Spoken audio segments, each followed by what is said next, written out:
Johnny Appleseed, written by Jodie Shepherd, illustrated by Masumi Furukawa.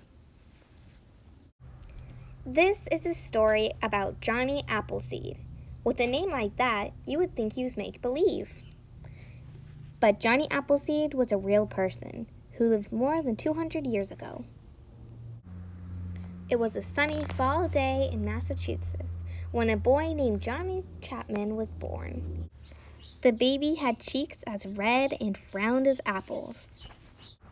Johnny's big sister, Elizabeth, was happy to have a little brother. The children played together with whatever they could find. The sun shone and the rain fell, and little Johnny played, and all was well. Johnny's family got bigger. Johnny and his sister were joined by 10 younger stepbrothers and stepsisters. What a busy, noisy house. Johnny would go outdoors when he needed quiet time.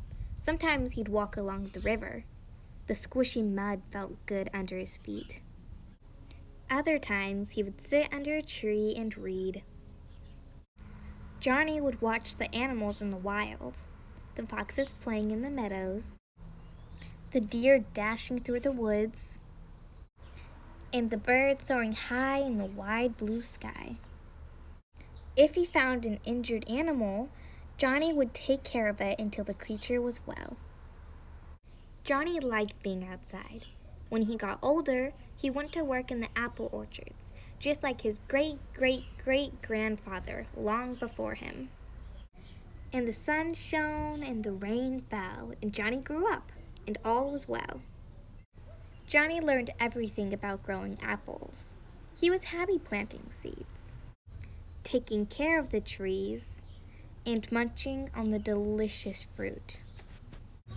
Lots of people were moving out west back then. When Johnny was all grown up, he decided to go west too. He didn't bring much with him. For a hat, he used his pot, and a burlap sack did fine for a shirt. And shoes? Well, why wear shoes when you have two perfectly good feet?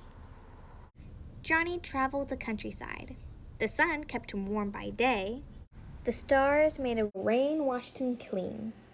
And the animals kept him company. Sometimes Johnny would stop and plant apple seeds. As soon as seedlings grew, he sold them the small plants to families moving west.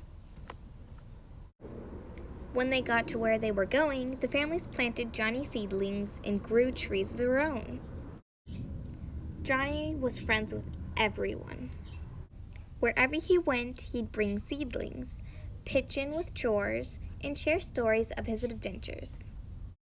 The seasons passed. Every fall, Johnny gathered seeds from ripe apples. Every spring, he planted the seeds and passed the seedlings to settlers. He planted so many apple seeds that before long, people started calling him Johnny Appleseed. And the sun shone and the rain fell, and trees filled the land, and all was well. Year after year, Johnny tended his orchards, visited friends and family, and slept under the stars. Because of him, people always had fresh fruit to eat. Because of him, the land grew more beautiful. Johnny Appleseed left behind thousands and thousands of apple trees all across America. Just think, the next apple you may eat may be from an orchard that was first planted by Johnny Appleseed. And the sun shone and the rain fell, and Johnny's story lives on, and all is well.